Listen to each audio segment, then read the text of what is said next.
Hello everyone, welcome once again to T point academy. मैं शुभ पांडे, आपका host और दोस्त, एक बार फिर से आपके सामने। आज हम पढ़ने वाले हैं क्लास 10th हिस्ट्री का first chapter rise of nationalism in Europe. सवाल यह है कि इस चैप्टर में क्या पढ़ना है, इसकी रूपरेखा जान लीजिए, उसके बाद चैप्टर की शुरुआत करेंगे। नेशनलिज्म राष्ट्रवाद कहा जाता है। नेशनलिज्म ही एक वो भावना है जिसके थ्रू हम इंडिया से जुड़े हैं। क्या है भाई, हम भारत के लिए मर मिट जाएंगे, देश के नाम पे लड़ जाते हैं। ये कौन सी फीलिंग है? ये नेशनलिज्म की फीलिंग है, राष्ट्रवाद की फीलिंग है। तो सवाल ये है कि ये हिस्ट्री में हम यूरोप के बारे में क्यों पढ़ने चलेंगे, क्यों सिलेबस खींच रहे हैं? मोस्टली आप पाएंगे कि most of the history coincident जो आप पढ़ते हैं यूरोपियंस के थ्रू लिखी गई है। ऐसा नहीं कि जो उन्होंने लिखा वही हिस्ट्री है, या उसके अलावा कोई हिस्ट्री नहीं है, या इन्होंने इसे लिखा, लेकिन फिलहाल यूरोपियंस की लिखी हुई हिस्ट्री को हम पढ़ते हैं। तो हमारे देश में नेशनलिज्म कैसे आया, ये तो हमने क्लास 8th में पढ़ा, मॉडर्न इंडिया में।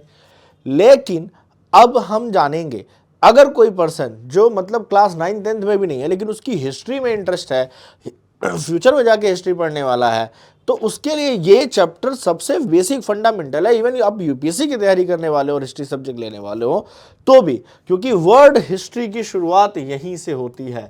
तो वर्ल्ड हिस्ट्री का जो सबसे बेस चैप्टर है वो यहाँ पे याद रखिए।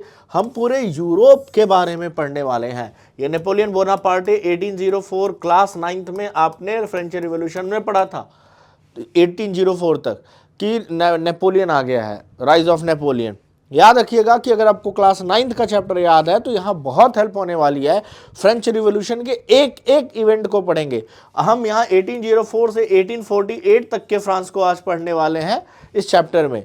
ओके, तो पूरे यूरोप में कैसे पहले कंट्रीज थी या नहीं थी, राजा कैसे थे, कैसे वहाँ पे ब्रेकअप हुआ, कैसे ये जो आज देश हैं France, England, Germany, Russia, Switzerland, Denmark, जो भी आप यूरोपियन कंट्रीज़ के नाम सुनते हो, ये कैसे बनी, इनके अंदर ये फीलिंग कहाँ से आई, कैसे फिर वही फीलिंग ट्रांसफ़र होके एशिया में आई और एशिया में हमारी कंट्रीज़ या अदर कंट्रीज़ डेमोक्रेटिक बनती हैं। डेमोक्रेसी की शुरुआत से लेके इसका स्प्रेड आउट आसान नहीं था।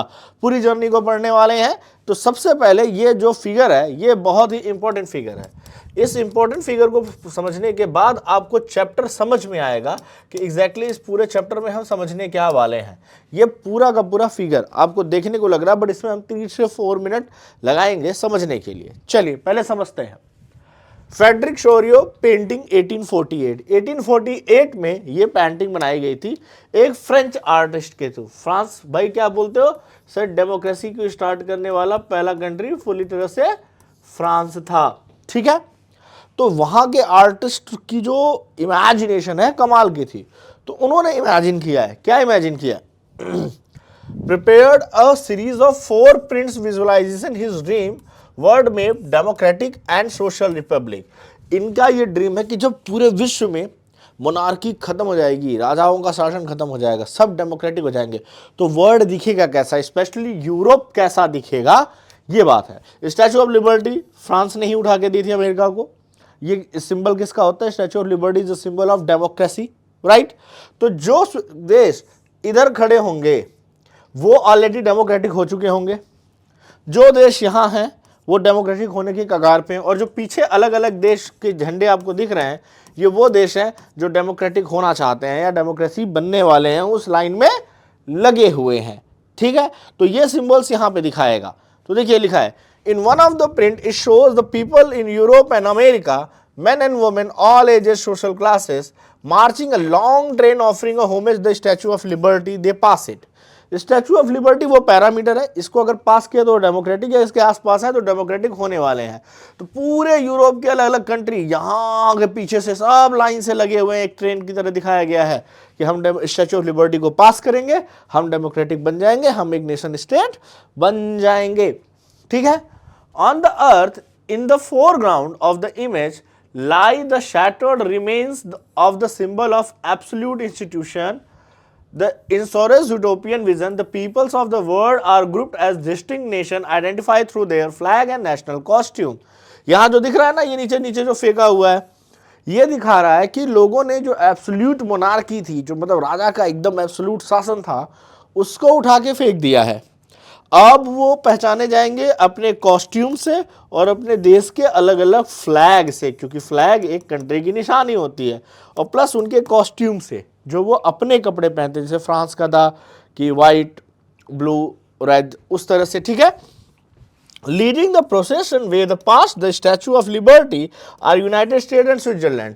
इधर जो दो कंट्री खड़ी हैं, ये जो झंडे के साथ खड़ी हैं, ये यूनाइटेड स्टेट और स्विट्जरलैंड है। भाई यूएसए को की 16 कॉलोनीज को इंग्लैंड से, आपने क्लास 9th में ही पढ़ा होगा कि फ्रांस ने आज़ाद करवा दिया, और वहाँ पे क्या आ गई, डेमोक्रेसी। तो वर्ल्ड की सबसे पुरानी डेमोक्रेसी कौन सी है, यूएसए है करंट में, एग्जिस्टिंग टाइम में, मॉडर्न टाइम में। बल्कि फ्रांस खुद डेमोक्रेटिक नहीं हो पाया, वहाँ पे अप्लाई नहीं कर पाया, वहाँ पे फिर मोनार्की आ गई, रॉबर्ट्सफेरी के बाद फिर ये आ गए, डिक्टेटर में आ गए नेपोलियन, राइट। तो स्विट्जरलैंड और यूएसए पहले हो गए, स्टैचू ऑफ लिबर्टी के इधर हो गए, France just statue of liberty के नीचे खड़ा है। इसका मतलब क्या है कि फ्रांस में डेमोक्रेसी आने वाली है। अब ध्यान से देखेंगे अगले में, तो दो नए वर्ड आए हैं, एक absolutist. What is the meaning of absolutist? A government or a system of ruler that doesn't have that no restrain on the power exercise in the history term refers to the monarchial government. जब भी आपको absolutist कहा जाएगा तो राजा की power समझिएगा, जो अपनी सारी पावर को अपने हाथ में रखता था, ज़्यादा लोगों के हाथ में पावर नहीं था। और यूटोपिया, ये जो बोला गया, यूटोपिया एक ऐसा विजन होता है जैसे कि कुछ भी परफेक्ट नहीं होता, लेकिन ड्रीम में सब कुछ परफेक्ट होता है, रियलिटी में कुछ नहीं। तो जो फ्रेंच आर्टिस्ट है उनका वो ये विजन है कि सारे ही कंट्री डेमोक्रेटिक होकर एक दूसरे के लिए भाईचारे वाला काम कर रही है। रियलिटी में आज भी सारी कंट्री डेमोक्रेटिक नहीं है और सारी कंट्री में भाईचारा नहीं है, लेकिन एक यूटोपिया मतलब एक स्वप्न जो अपने आप में परफेक्ट हो, ठीक है। कहते हैं ना, दरिया संभालना कभी सहरा संभालना, मुश्किल है खुद की जैसे ही दुनिया संभालना, देखे हुए से ख्वाब सा एक ख्वाब देखना, और ख्वाब में भी ख्वाब के जैसा संभालना। तो वही हाल है, ठीक है। A vision of society that is so ideal unlikely to actually exist, इतना आइडियल डोमेस्टिक कि भाई उतना एग्जिस्ट ही नहीं करे, ठीक है। तो France identified by the revolutionary tricolour has just reach the status. तो फ्रांस जस्ट एकदम स्टैचू के पास पहुंच चुका है।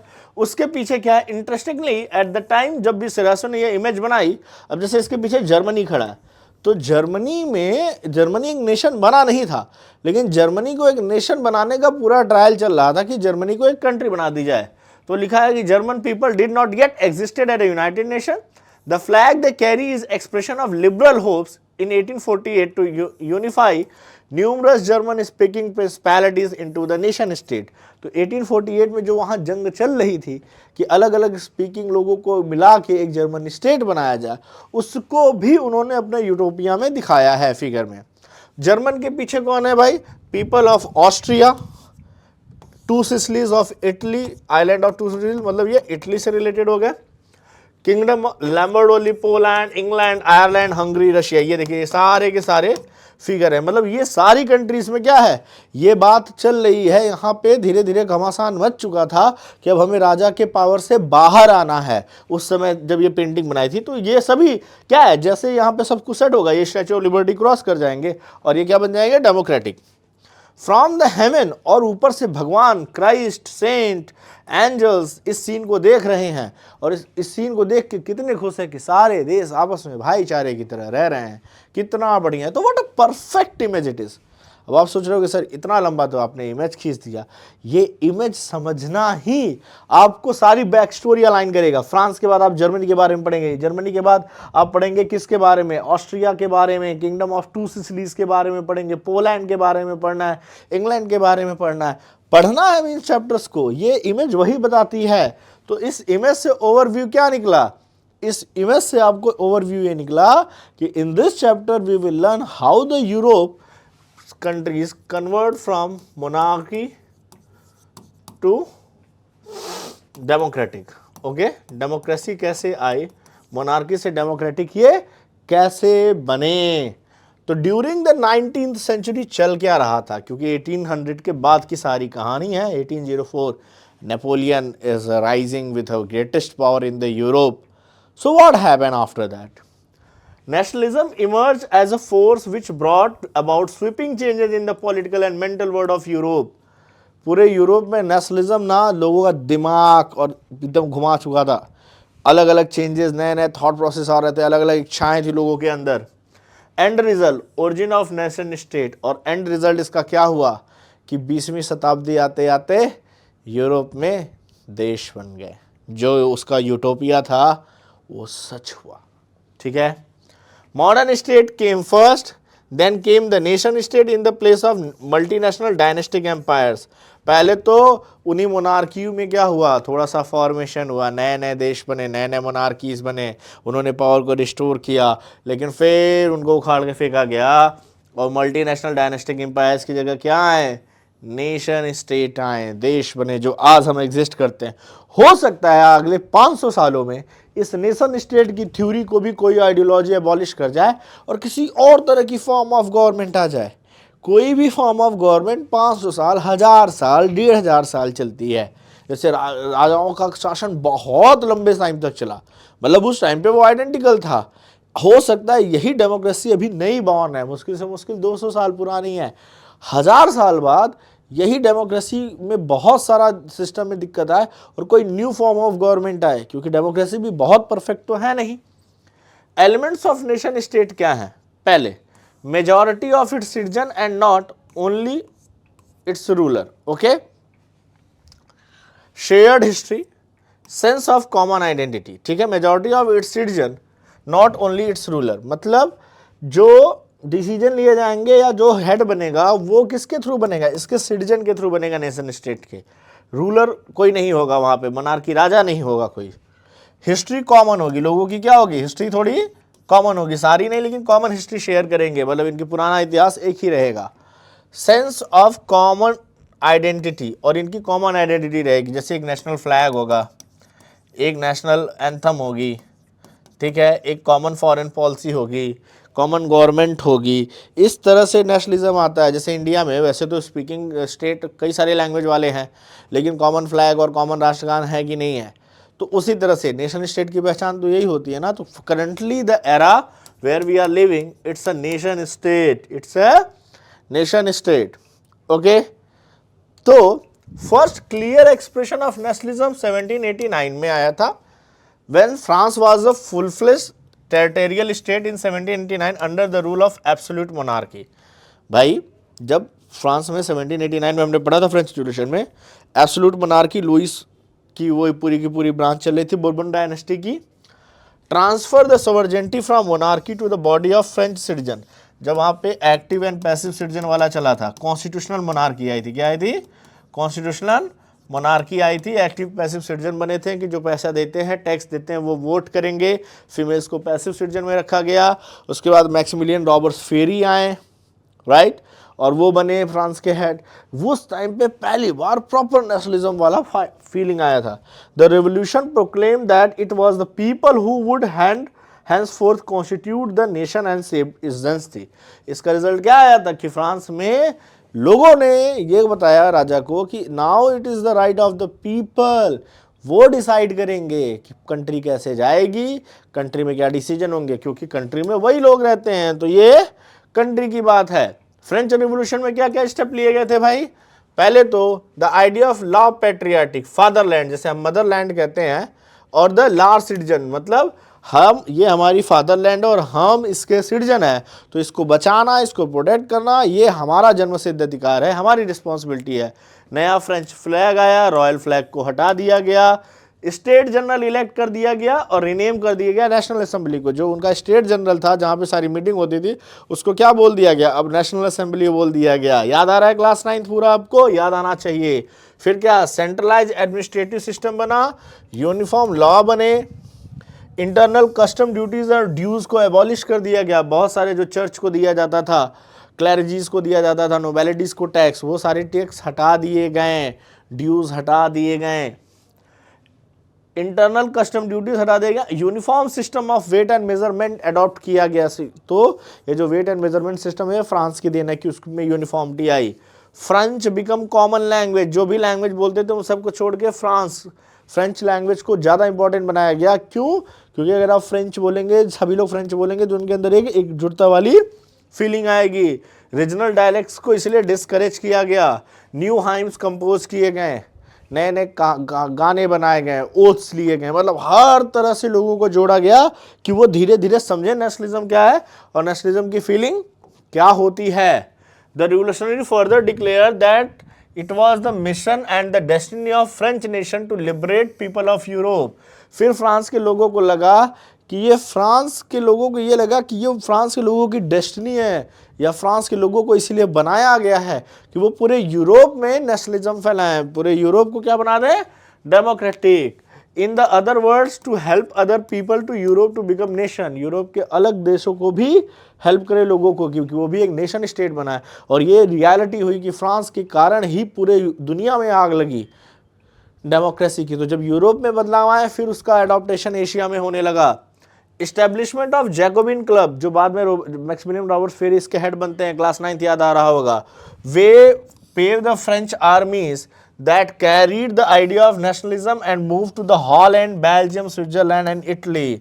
तो जैकोबिन क्लब के ड्यूरेशन में जो फ्रेंच आर्मी थी वो डेमोक्रेसी का आइडिया लेके इन सारे कंट्रीज में गई और यहाँ पे डेमोक्रेसी सेटअप करवाई, जिसमें आपने देखा होगा स्विट्जरलैंड डेमोक्रेसी बन गई थी। With the outbreak of revolutionary wars, French army began to carry the idea of nationalism abroad. तो फ्रेंच आर्मी का स्वागत होता था कि फ्रांस की आर्मी आ रही है, मतलब ये नेशनलिज्म की फीलिंग लेके आ रही है, हमें राजा से मुक्ति दिलाएगी, हम अपना नेशन स्टेट बनाएंगे, चीज़ें पहले से बेहतर होंगी। तो फ्रांस आर्मी को एक नेशनलिज्म का सिंबल देखा जाता था, बहुत रिस्पेक्ट दी जाती थी जहाँ फ्रांस की आर्मी जाती थी। तो यूरोप में फ्रेंच आर्मी का लोकल पीपल वेलकम करने लगे थे। तो फ्रांस ने एक बहुत बड़ा दबदबा बनाया था, जैसे कि 18 से 19 सेंचुरी की सबसे पावरफुल पावर कौन थी, इंग्लैंड था, राइट। इंग्लैंड से पहले बीच में कौन था, फ्रांस था, बीच में उसके बाद कौन आया, यूएसएसआर आया, और अभी कौन है, यूएसए है। तो पावर का काम क्या है कि पावर शिफ्ट होती रहती है, पावर क्या है, शिफ्ट होती रहती है। फिर कोई ऐसा वॉर आएगा, कुछ चेंजेस आएंगे वर्ल्ड पॉलिटिक्स में, यूएसए के हाथ से पावर ट्रांसफ़र होके चाइना के पास आ सकती है, इंडिया के पास आ सकती है। तो ऐसा नहीं है कि कोई 200 साल 400 साल पावरफुल बना रहेगा, नहीं, 100 ईयर से 150 ईयर का एरा होता है, इसके बाद कोई ना कोई और कंट्री पावरफुल बनती है, कुछ भी परमानेंट नहीं है यहाँ पे, ये हमेशा याद रखिएगा, ठीक है। तो नेपोलियन बोनापार्टे के बारे में हम पढ़ेंगे नेक्स्ट लेक्चर में। ये था आपका इंट्रोडक्शन। इंट्रो में आपने जान लिया उस पेंटिंग का क्या मतलब है, फ्रांस में क्या हुआ, क्या फ्रांस में नहीं हुआ, Napoleon Bonaparte, Napoleon civil code, Napoleon in Europe, ये सब हम पढ़ेंगे अपने सेकंड पार्ट में। आई होप आपको वीडियो समझ में आया होगा। तो चैनल को लाइक शेयर सब्सक्राइब करें, बने रहें हमारे साथ टी पॉइंट अकेडमी में। आपको सारे लेक्चर ऐसे वेल डिजाइन फॉर्म में मिलते रहेंगे। Bye everyone, have a good day.